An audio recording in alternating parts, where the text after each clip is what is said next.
So actually, it will probably take more than 30 minutes. At 15 minutes, I'm planning for 15 minutes, but that's not realistic.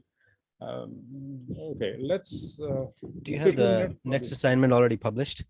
Yes. Okay. Yeah. So there are a number of topics tonight.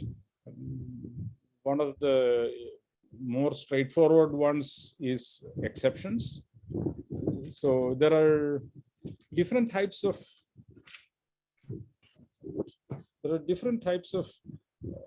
issues that you have when you run a Java program.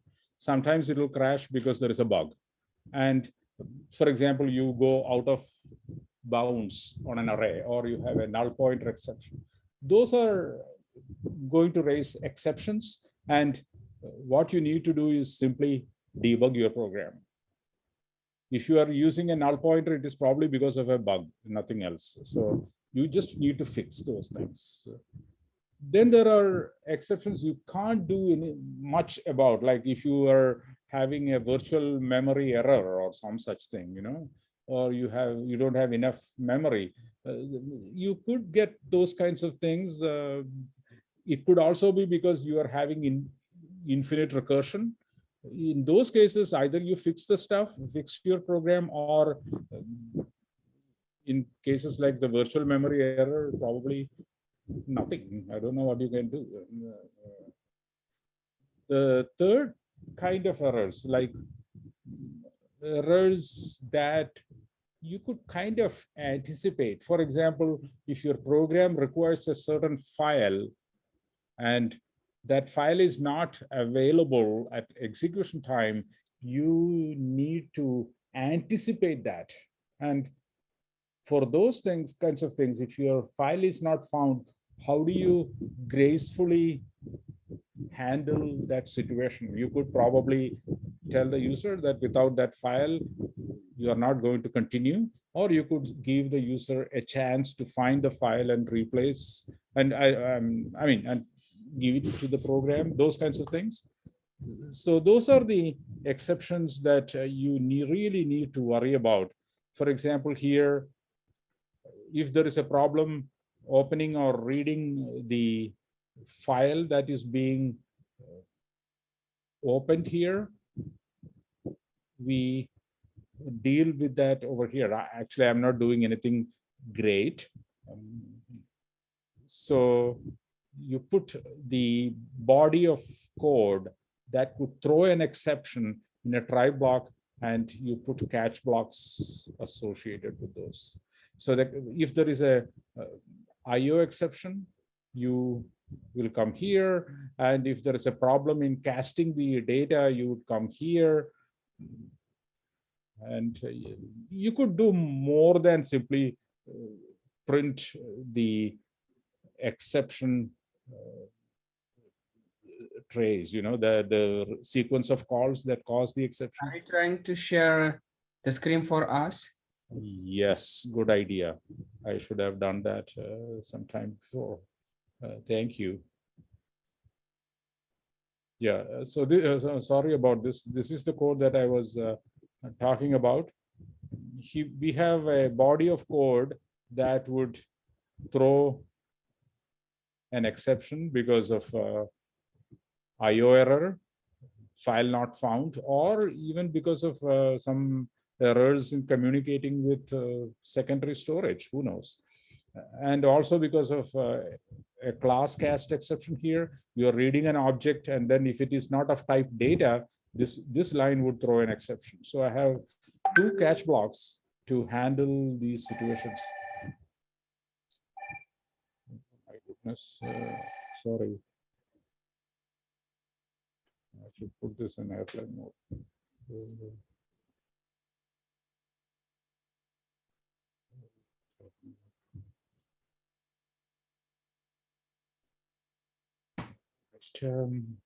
So that is, yeah, I forgot what it was. Yeah, I could have done more than simply print the stack trace. So in a more professional program, you would handle this situation in a more elaborate manner. And when you have an exception and if you don't handle it in a method, the exception would be propagated to the caller. And if the caller doesn't handle it, its caller will get that exception. And it keeps on propagating until you reach the main method. And at that point, you will have the program just end if there is no handling of that exception in main as well. I have So- a question, if you Yes. got a second. So is this exception propagation handled the same way in other object-oriented languages, or is this just for Java? Like, for example, C++. C++, if I remember, I mean, it has been a long time since I used it. I never used it after coming to Metro State, but I think it is probably the same because I'm trying to recall from memory how things worked. I think there were all these catch blocks. So I don't want to commit myself to saying one way or the other, but I don't think it will be substantially different. I honestly, I don't remember. Yeah, sorry about that. Oh, no, that's okay. Thank you very much. Yeah. Then if your code throws an exception, you must either handle it or you must say that it is throwing an exception, right? Otherwise, Java won't compile your program. Then more complicated stuff. We are talking about inheritance. This is one of the most powerful aspects of object-oriented programming, object-oriented systems.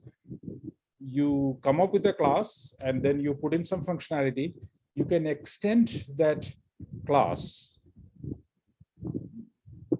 In Java, you would say public class, my class extends your class. So you are adding more functionality or even modifying some functionality of an existing class by creating subclasses or derived classes.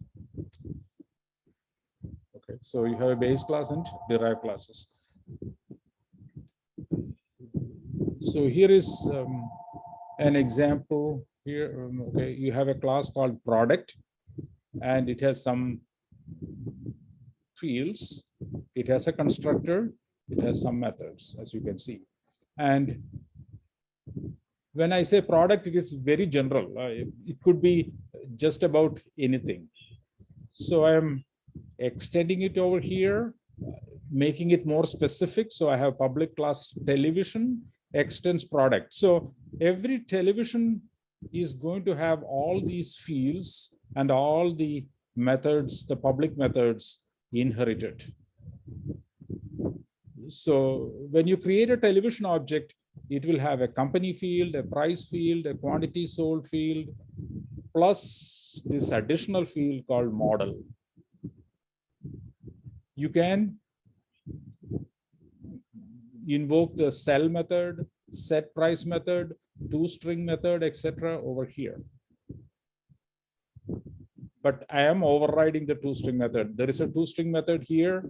I wrote another toString method. So this overrides this thing. So you can't call this directly from using a television object.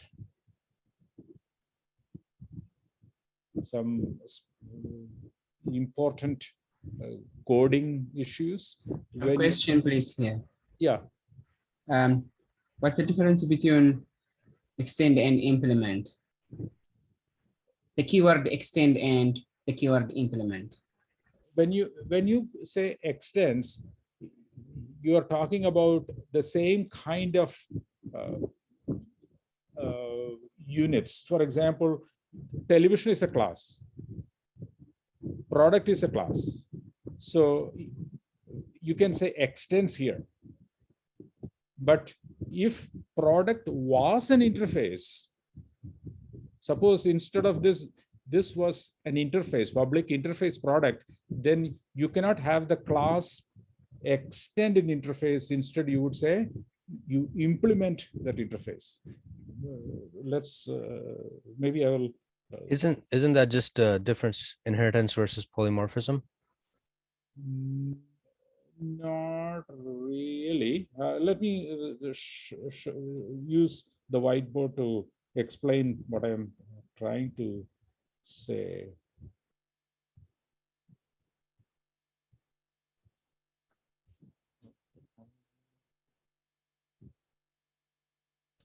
Here,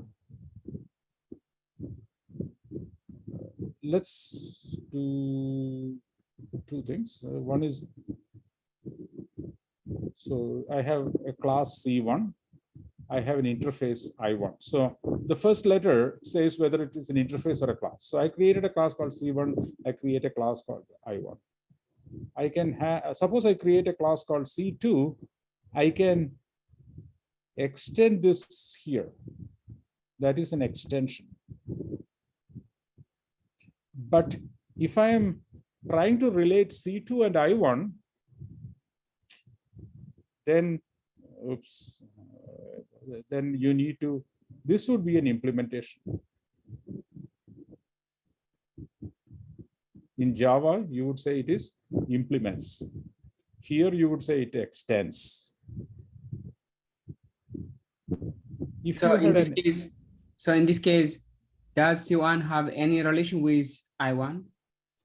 class 1 has no relationship with Y1. That's what I'm assuming.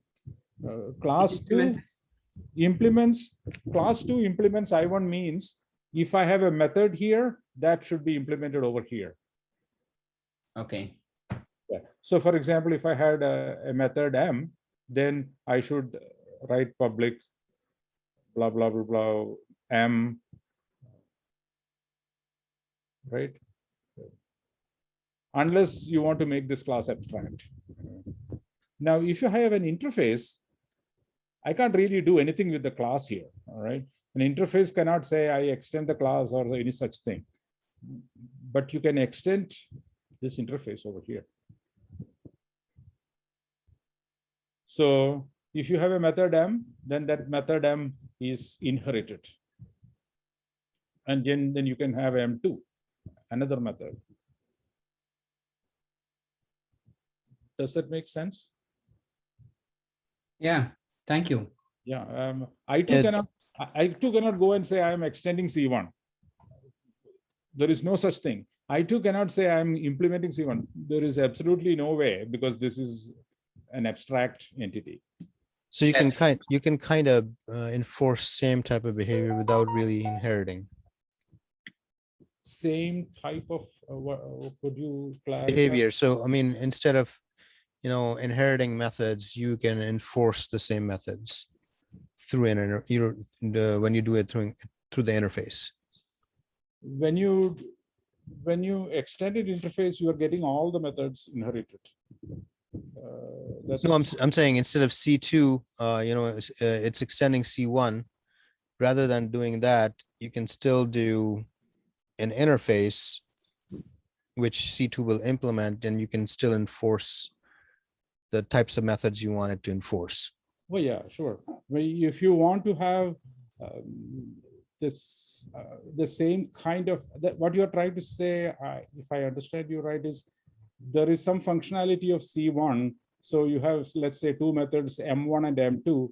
You can have I1 have M1 and M2 there, and then C2 implement I1. Is that what? Yes. Yes. Okay, then you're absolutely right. Yes. Yeah. Thanks. Okay. Any other questions before we go back to that? Okay. Yeah, I have another question. It's in regards to polymorphism. Mhm. Now, does polymorphism, does that only apply to like a super class and a subclass in the case of extends like that? Or when you're inheriting from an interface through implementation and you're using a method that way, is that considered polymorphism, or just when you have a super and subclass? Ultimately, you need classes for having polymorphism. Okay. But the methods that are involved in the polymorphism could come via classes or interfaces. So let's say, this is probably bad naming, but let's say we have a method T here. Okay. This is getting too complicated. Let me, why don't we work on it when we get to that topic? I think Okay, yeah, I was thinking maybe it was a little too soon. that'll be 'cause- easier, I think, yeah. Otherwise, I'll be putting the cart in front of the horses, that kind of stuff. Okay, perfect, thank you. Yeah, I will do that. Any other questions? Okay, let me then stop sharing this. I wish there was an easier way to switch to the screen. All right. Okay, yeah, an important thing you have to notice is that here is television inheriting from product. And if you look at the constructor of product, it has two parameters. So if you have a constructor with some parameters, you must call that constructor explicitly from the subclass constructor. So if television doesn't call the constructor of product, you will get a syntax error. So you have to write super and then pass in some appropriate parameters to the superclass constructor. If you had a constructor in product that had no parameters, you wouldn't have that issue.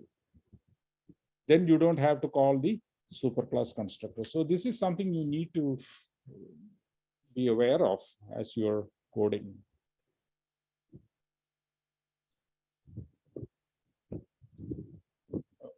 Okay.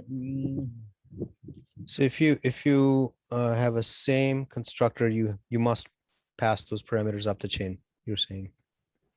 If you have the same constructor signature. So if it takes two parameters, you yeah, should do super and pass those along. Exactly right. Okay. Yeah, and another thing that I sometimes find students doing is unnecessarily repeating the fields. You have company price and quantity sold here. Don't repeat them here. They are all inherited. Okay. Yeah. So try to see what the responsibilities are for the various classes and assign the fields appropriately.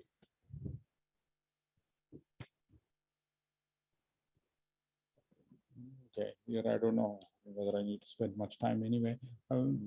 If you have an interface, it can be implemented by a class. You don't say extends, you say implements, which means you need to write code for all the methods in I. Then when you create an object of type A, you can have a reference to A from I1 through an interface type. That's what I was trying to say. So I1 is of type I, and an object of type A is also of type I. Similarly, an object of type B is also an object of type I. So I2 equals new B is also valid. Okay, now let's, I don't know whether I want to go through all this example that was meant to be helpful. I don't know. I hope it is not confusing at least. So what I am trying to say through this example, I'm not going to go through the entire example, is this. If you have a class of beverages, like I'm trying to relate polymorphism and dynamic binding through a real life example. If you have a class of beverages, you can probably classify them into hot beverages and cold beverages. So you could have in a Java program, a class for all beverages and a subclass for hot beverages and a subclass for cold beverages.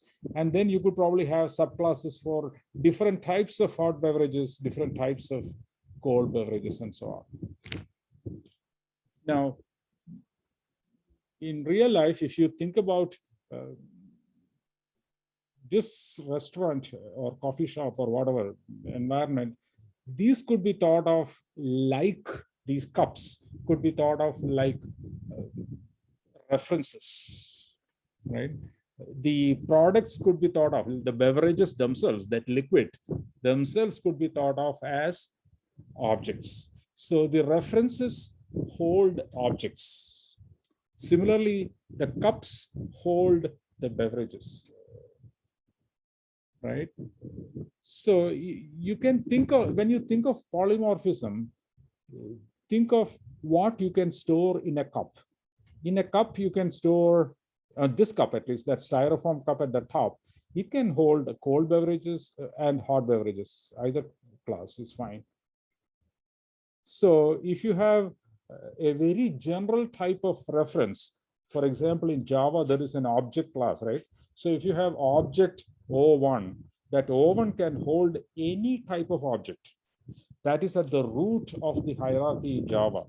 Similarly, this is at the root of the hierarchy of cups, right? Whereas this cold beverage cup, you don't want to put hot coffee or hot tea in this.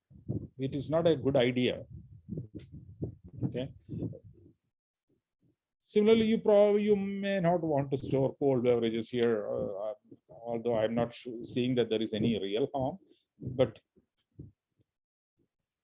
if you have two classes in Java, for example, so I think I should probably switch to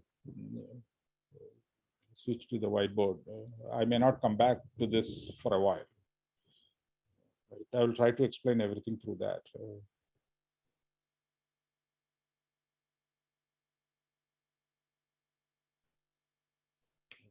Here, clear. So if you had, I mean, this is always there. Object is always there in Java. And let's imagine two subclasses, student and faculty. Okay, so you have two classes, student and faculty, both they have no real relationship, but of course they are related through the object class. So because everything extends object in Java, right? So if you have an object O1, so this is like a cup in that restaurant example. And if you have student S1, so this could be like the hot beverage cup. You can write O1 equals S1.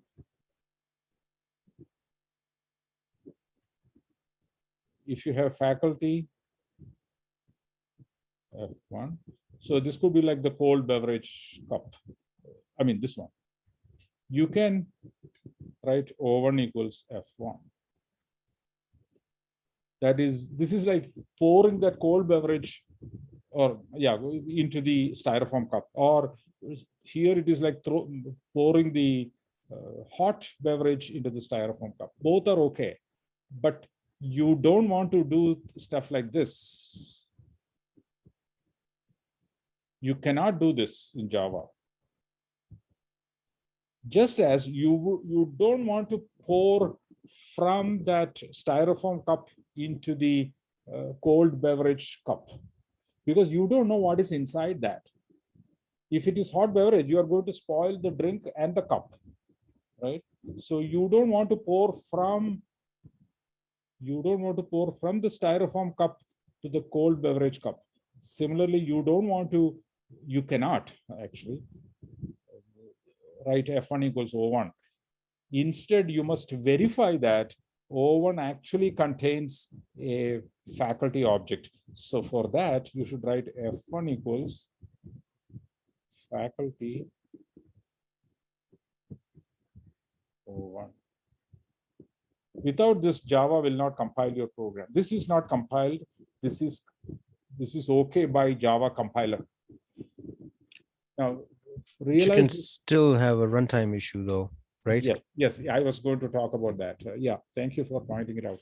When you type up your code in Eclipse or any other IDE or wherever, or when you are compiling it, when you type up your stuff in your IDE, Eclipse usually compiles it, and then if you write stuff like this, it will immediately flag an error because it knows that this is forbidden by the language.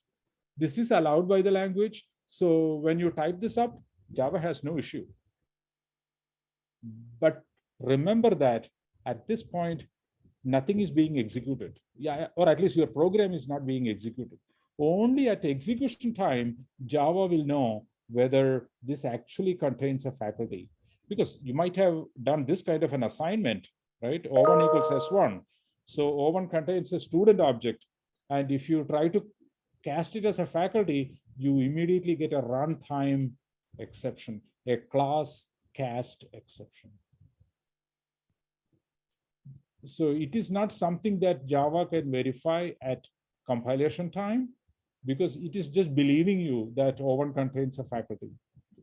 So it is like you're saying, okay, this styrofoam cup contains cold beverage. You are kind of assuring somebody, and if you are correct, the pouring will cause no harm. But if you are wrong for whatever reason, then you don't want, I mean, when you pour it, you have a problem. In the real life, your cup is going to be spoiled. You don't want to drink that beverage because it might be having some plastic in it. Whereas in a Java program, it is a crash or it is an exception. So that So is how do you handle something like that? You have to look at the circumstance. Is it because of a coding issue? Is it because you're having a presumption of it could be that it is a logic error, in which case you have to fix it. Or it could be that you are opening a file as we will see probably next week. I mean, next class actually. You're opening a file and it doesn't really contain what you expected. Then you should handle it and then say, look, I'm not seeing what I really want to see here, right? Then you ask the user to replace the information or something like that. So it really depends on the circumstance. It's not a clear situation for me. Okay. Sometimes it's a bug. Okay, thank you. Yeah. So when you write like this, O1 equals S1 or O1 equals F1, it is the same variable, same reference, O1. It contains different types. In one case, it contains a student object. At other times, it is referring to a faculty object. This is called polymorphic assignment. O1 can be, O1, that reference can hold different types of data, references. So that is called polymorphism. You can store different types of object references into this particular variable, O1. That is called polymorphism. Now let's talk about dynamic binding. What is dynamic binding?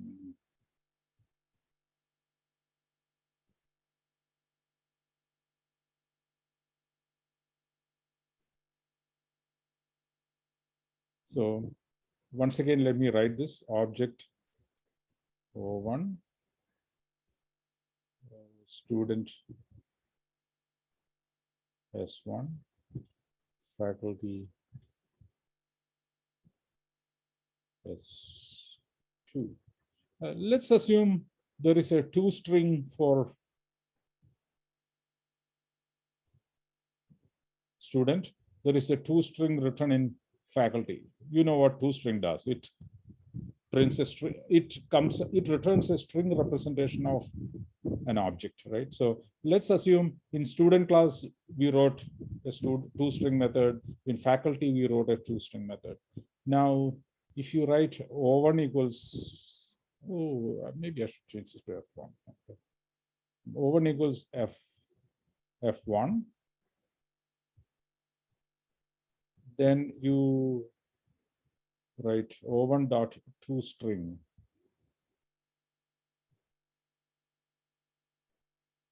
I'm using O1 and then issuing the toString method on that.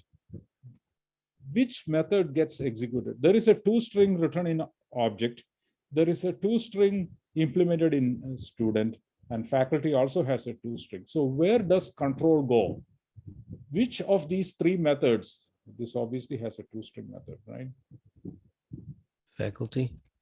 It will go to faculty. And that is what you really want.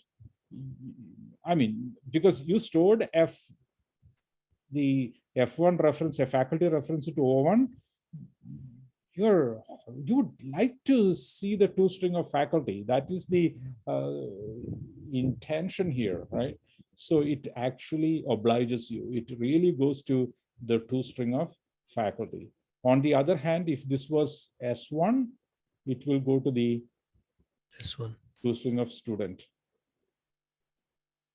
So this is called dynamic binding in the sense at compilation time, I really don't know which method gets called. If you simply look at this line of code, you can't tell which of the two strings will get executed. Whereas at execution time, O1 will have a reference to one of these three objects, and then the object that is stored here would be the one whose toString method would be executed. That is called dynamic binding. Does that work the same for like a typecast? So if like S1 equals student O1 and you called S1.toString, it would call the student toString as well. Yeah, if you have, I mean, if S1 is of type student, so if you call S1.toString, the effect would be the same. Okay. Yeah. Only thing is, this is much more convenient because you can probably have a collection of objects like students and faculty mixed together, and then use an object reference to refer to each one, and then keep calling toString. It will call the toString appropriately. When you use S1.toString, there is no polymorph, there is no dynamic binding involved. Whereas if you do O1.toString, there is dynamic binding. Okay. You'll have a number of problems related to dynamic binding in the class exercise. So you may have questions at that point as well.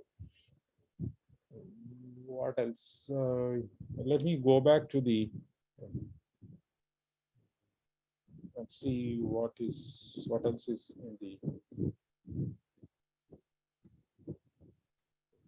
stuff that yeah, there are protected members. I'm not going to spend much time on it. And runtime type identification. Let me say a few words on that.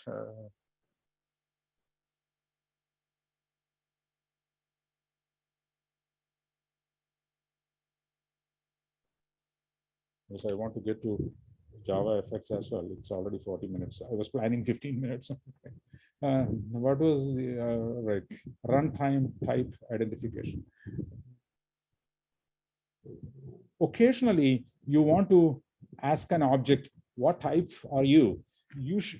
I mean, if you get into such a situation, it means there is not, you are not really in a pure object-oriented situation. You shouldn't normally have to ask an object what type it is, but sometimes the design would become so convoluted if you don't end up doing it. So sometimes you might ask an object, right? So suppose there is an object O1. And you might have to ask, what type are you? Are you you can do that by writing an instance of, and then ask, are you of type student? Or if O1 instance of student. So if O1 is, if O1 can be thought of as a student, either because of, because you had such stuff like this, student O1, or that could be one reason, or it could be that you had another situation, object O1, and O1 equals new student. In both cases, O1 will be an instance of student. It could also be that student implements something else, and you can put that something else here. If student implements, say, some interface, student interface, you can say if O1 instance of student interface. Or student is a subclass of person, you can write if O1 instance of person. You can in fact put any class here, any type here. If O1 is an instance of that type, it will be true. Another way of doing it would be finding out the type is to do like this. O1 dot get class dot get name. Oops. Dot equals, and then you can put student here. You can ask a reference. Okay, what is the class of this reference? There is a class called class in Java. The class is called class. So you can get the class object for any object reference, and then get the name associated with that class, and you can check if it is equal to student. But this has a couple of drawbacks. One is that if you misspell student here, Java is not going to tell you you misspelled it because this is in quotes, so it doesn't know. Second issue is this can only be checked for the class with which this object was created. So it is not the best way of doing it. I don't know which one takes less time. That is not the issue. The issue is that this is not the best way of checking for the type of an object. I would suggest that you use instance of. Okay. Then I'm going to switch over to Java effects discussion because I would like to spend at least 10 minutes on it. There are some aspects of it that might be, at least I need to give you pointers. So there is a reading on D2L. It's called GUI Basics. I'm not going to go over all the stuff. So you need to read that. And all the graphical user interface programs in this class will be using Java effects. We are not going to use Swing at all. Or if you use Swing, it will be at the very end to show you some special features. It depends on how far we can get in the semester. So you might actually see some Swing, but no substantial details. Java effects is a lot more compact, and I find it simpler. What is mainstream for Java nowadays, I guess? Both are supported, and I have tried to read about it, and I have no knowledge. I really don't know the industry all that well to give you anything specific. So my knowledge is very limited in that. Okay. Yeah. But Java effects is I find it easier to deal with, and there are some nice aspects of it which I like. So the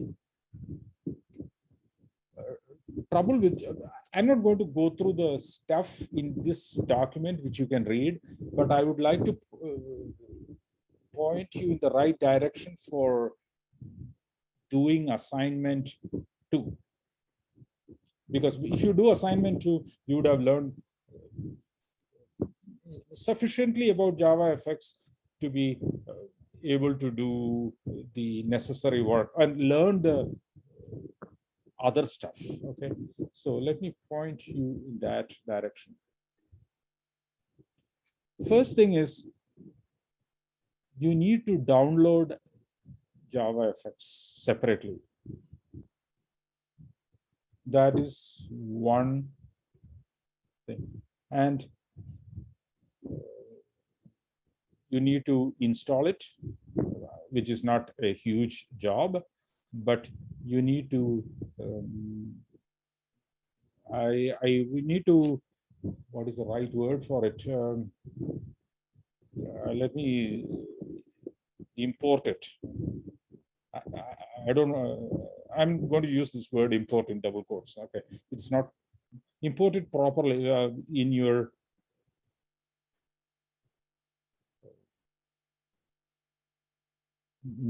program, in your project. And we'll also talk about how to create. We'll talk a little bit about how to create executable files. So these are a few things that I want to tell you about. So let's get to that. First thing about downloading JavaFX. So I'm going to show you some links. It is also given in the handout, the link. So I'm going to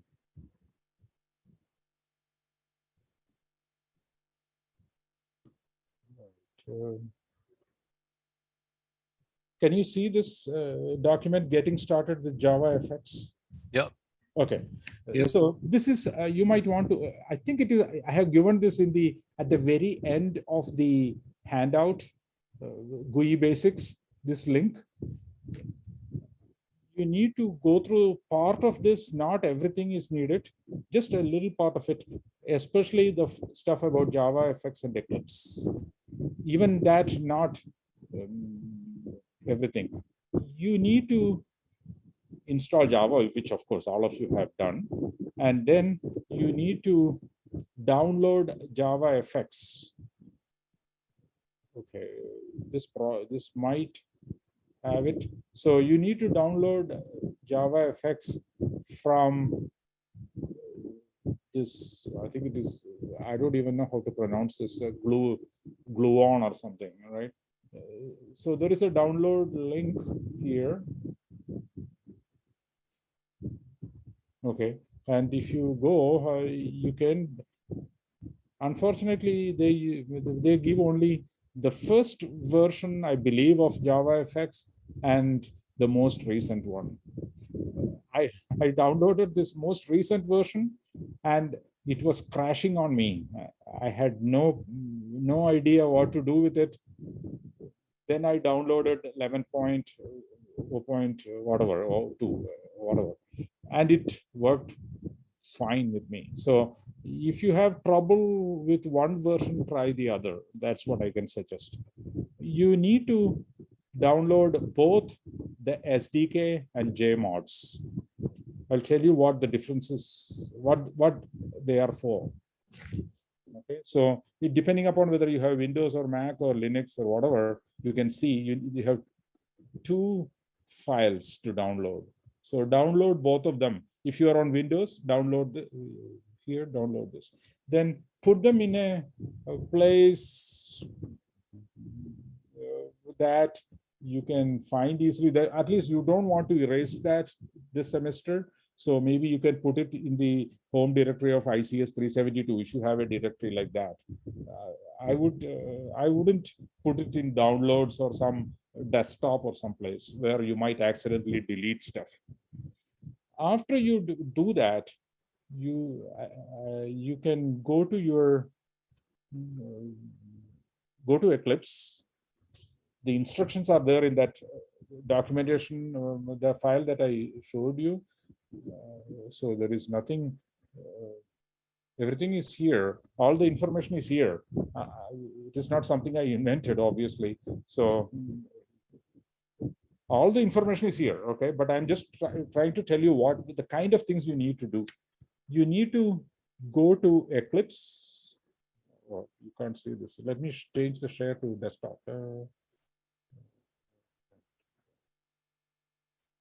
You have to do a little bit of work to get it working, but it's fairly reliable and it's not all that hard.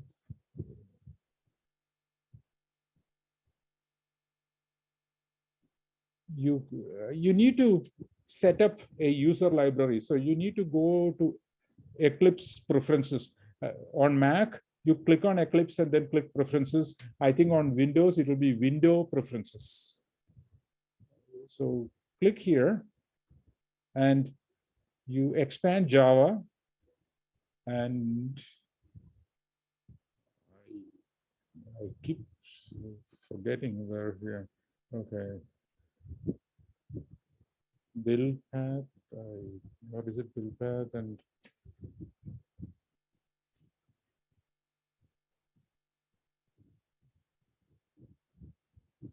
yeah, here you expand build path, click on user libraries. I have already created a library called JavaFX. So you won't have it when you start. So you need to create a new library and then type in JavaFX. Okay. Let me create another one, JavaFX2. Although I don't need it, I'm going to create it. All right. Just for showing you. You could call it JavaFX, and then you need to add, I think external jars probably. And you need to now go to the folder where you had downloaded the SDK, not the JMods file, the SDK. And I have it on, I believe, under documents. I have it on under documents, and this is my SDK. And it is the libs. Select all the jar files. So the jar files are these, right? No, there is one more. Select all the jar files. Okay, and click open. So it has all these jar files, and you can just apply and close. I'm not going to do that because I already have JavaFX, so I'm not going to do that. But when you do it, you just apply and close. So JavaFX2 is the name of a library that contains all the SDKs, the software development kit for writing JavaFX programs. Okay, and now if you create a new Java project,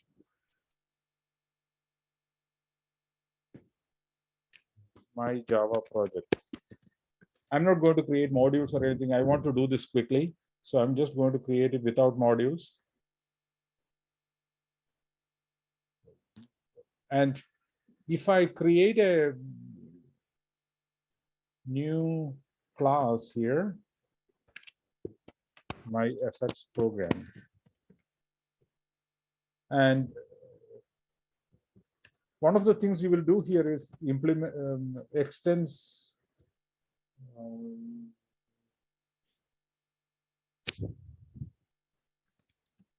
extends application, and you will immediately get an error. So what you need to do is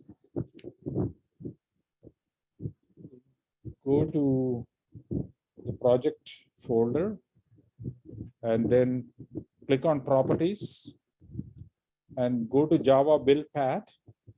And I want you to create with modules. So you would actually be clicking module path. but I'm going to going to click on class path because I don't have modules. All right. So you have to click on module path when you create using modules. But I don't have a modular project, so I'm going to click class path and then add library, choose user library, click next, and click select JavaFX, and then apply and close. Now you should be able to see this JavaFX.application. What is going on here? Oh yeah, I have to, and then you are in business. But then when you execute this, you again have to do some more work. So when you try to run this, it will not run. Oh, first of all, I don't have a main method. That is one problem. Even if I have a main method, it will not execute.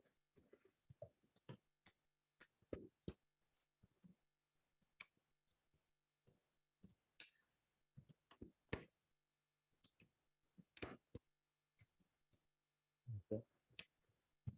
I have a main method now, but it won't run.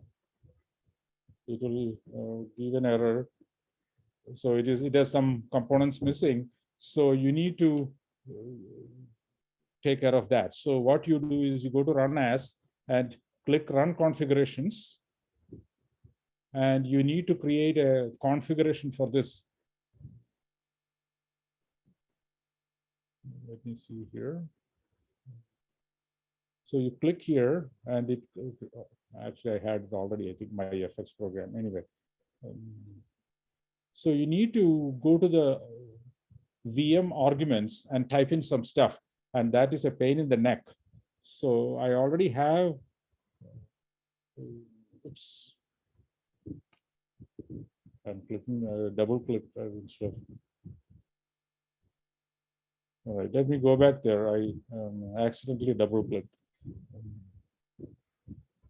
So here is, I'm showing you, this is the stuff that you need to type in. It is there in that documentation. So you need to just go here and paste that stuff. This tells Eclipse where the software development kit is for JavaFX. So this is the path for me, user/mh66240a/document/ blah, blah, blah. All right. Then uncheck this stuff and then apply, and then it will run. But of course, it won't do anything because I don't have any real code here. But I will show you the next assignment, which will run. So this uses JavaFX. Let me show you how it runs. So this way I can explain the next assignment too, right? So in this next assignment, you click 2 or more times. I clicked twice. The first one was around here. The second one was right here. And then when I say draw, when I click draw, it draws a diamond with this as the first point and this as the second point. Suppose this is my first point and this is my second point. I click draw, it draws like this. If I click only once and I try to draw, it won't draw. I have to click twice. It will, I can keep on clicking so many times. It should use the last 2 points. So suppose I click 3 or 4 times. Let me keep on clicking. I'm clicking. But now let's say I'm clicking right here and here. Then it will draw that diamond based on those last 2 points. Right? So that is how it is going to be. That is the functionality. And all the diamonds must stay. You should not clear this screen, and you can exit by clicking exit. you need to create a module file, a modular project, and the module info, I can give you this, or you can look at the video of this class. It will have this. So the module file would look like this. Your module, your program module will require JavaFX.graphics, JavaFX.controls, and JavaFX.base. So you need all this, and you should also have your the package exported to JavaFX.graphics. So this would be very useful for you. I can post this in announcements or someplace, I suppose, if you want. Then the other thing that you need to create the executable is the commands to JLink. That I have provided in the assignment handout itself. Okay, so when you create the executable, you need the JMods. If you might recall that there were two downloads, right? One is for compiling and executing under Eclipse. The second one is actually to create the